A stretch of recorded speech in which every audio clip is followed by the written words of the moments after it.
আসসালামু আলাইকুম। আজকের জব সলিউশন স্কুলের আজকের আয়োজনে থাকছে বাংলা থেকে কয়েকটি প্রশ্ন। এখানে মৎস্য অধিদপ্তরে আসা প্রশ্নর সমাধান আজকে আমরা করব। 15টি প্রশ্ন এখানে থাকবে, পুরো আয়োজনটির সাথে থাকবেন এবং মন দিয়ে দেখতে থাকবেন। নিচের কোন বাক্যটি শুদ্ধ? এখানে 4টি অপশন আছে। তুমি নির্দোষী নও, সব মাছগুলোর দাম কত, আমি সন্তোষ হলাম, দৈন্যতা সবসময় ভালো নয়। এখানে দেখা যাচ্ছে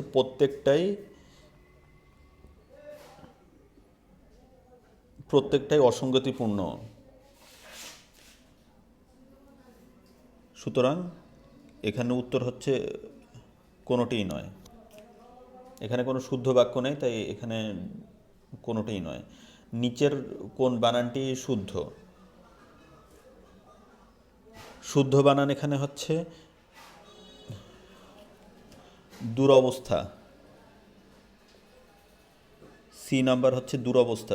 দয়রস্যুর ব দন্তস্বয় হয়াকার দুরবস্থা, এটা হচ্ছে শুদ্ধ বানান। ধোপা শব্দের স্ত্রীলিঙ্গ কোনটি? ধোপা শব্দের স্ত্রীলিঙ্গ হচ্ছে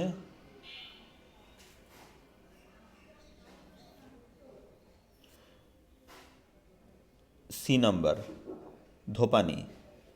ধোপা শব্দের স্ত্রীলিঙ্গ হচ্ছে ধোপানি। ম্যাওধরা।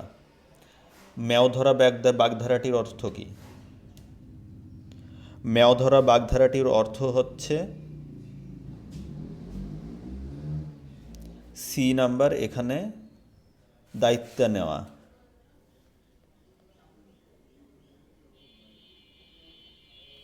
ম্যাওধরা বাগধারাটির অর্থ হচ্ছে দায়িত্ব নেওয়া। যে ক্রমাগত রোদন করছে, এক কথায় কি হবে?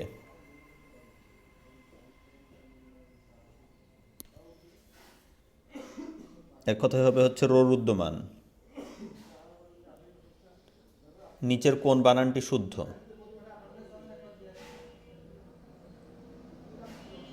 প্রাণী জগৎ।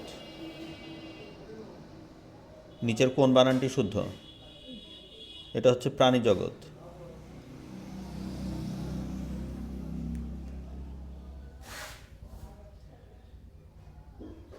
অপশন এ প্রাণী জগৎ, এটা হচ্ছে শুদ্ধ।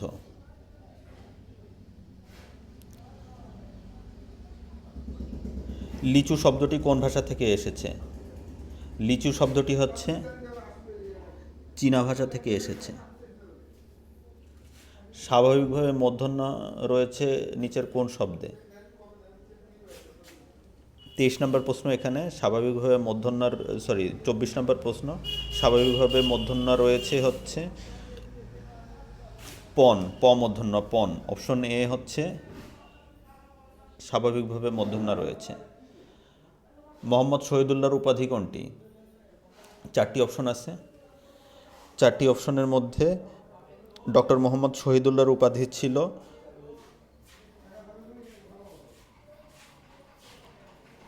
ভাষাবিজ্ঞানী।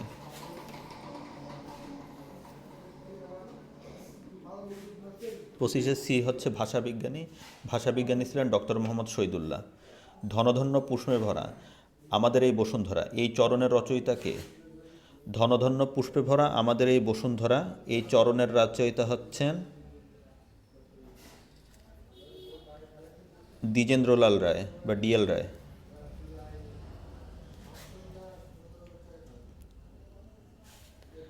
এক কথায় প্রকাশ করুন। যার দুহাত সমানে চলে। যার দুহাত সমানে চলে, এখানে 4টি অপশনের মধ্যে দোহাতি, হাত টান, দেহাতি, কোনোটি নয়, সব্যসাচী। যার দুহাত সমানে চলে সে হলো সব্যসাচী। Option A. রাত্রি এর সমার্থক শব্দ কোনটি? 28 নম্বর। 28-এর এ নাম্বার। রাত্রি এর সমার্থক শব্দ হচ্ছে যামিনী। রাত্রি এর সমার্থক শব্দ হলো যামিনী। 28-এর এ নাম্বার, রাত্রির সমার্থক শব্দ যামিনী। নিচের কোনটি যৌগিক স্বরধ্বনি? 29-এর সি নাম্বার হচ্ছে উত্তর হবে। ওই হচ্ছে যৌগিক স্বরধ্বনি। এটা একটু মনে রাখার চেষ্টা করবেন, এটা বিভিন্ন পরীক্ষায় এসেছে। ওই হচ্ছে যৌগিক স্বরধ্বনি। 30 নাম্বার, নিচের কোন উপন্যাসটি কাজী নজরুল ইসলাম রচিত? গোরা, আনন্দমঠ, বাঁধনহারা, কবি। এই 4টি উপন্যাস এখানে দেওয়া আছে, আর নাম্বার হচ্ছে কোনোটিই নয়।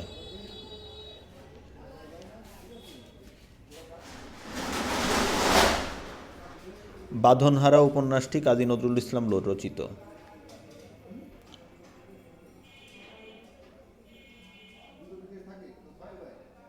রবীন্দ্রনাথ ঠাকুর কোন গ্রন্থের জন্য নোবেল পুরস্কার পেয়েছিলেন?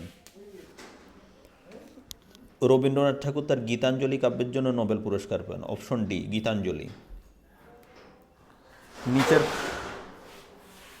নিচের কোনটি সমষ্টিবাচক বিশেষ্যের উদাহরণ? এখানে সমষ্টিবাচক বিশেষ্যের উদাহরণ হলো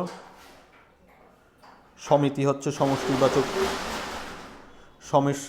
হচ্ছে সমষ্টিবাচক বিশেষ্যের উদাহরণ। আজকের ভিডিওতে 15টি প্রশ্নের সমাধান দেওয়া হয়েছে। আপনার যদি ভিডিওটি ভালো লেগে থাকে তাহলে আমার চ্যানেলটি সাবস্ক্রাইব করুন, আর অযথা সময় নষ্ট না করে ফেসবুক স্ক্রল করে অযথা ফানি ভিডিও না দেখে আমার চ্যানেলের ভিডিওগুলো দেখুন, নিজের জীবনকে গড়ে তুলুন। আজকের ভিডিও পর্যন্তই। সবাই ভালো থাকবেন, সুস্থ থাকবেন। ধন্যবাদ। আল্লাহ হাফেজ।